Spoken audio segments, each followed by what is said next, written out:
quite early in man's attempt to penetrate into the great secrets of the earth, when he tried to find its hidden treasures of gold and diamonds for the purposes of trade.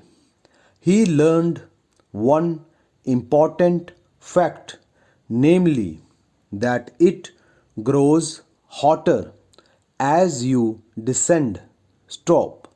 This is evident also from the hot springs found in different parts of the world, and still more evident from the volcanoes which, when violently active, pour out molten rock until it covers the country around to a thickness of many feet. Stop.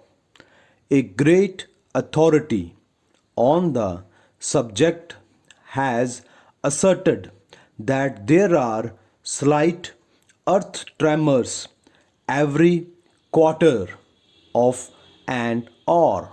Stop.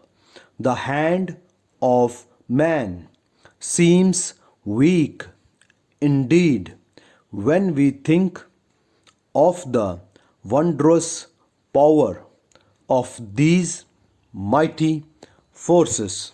Stop.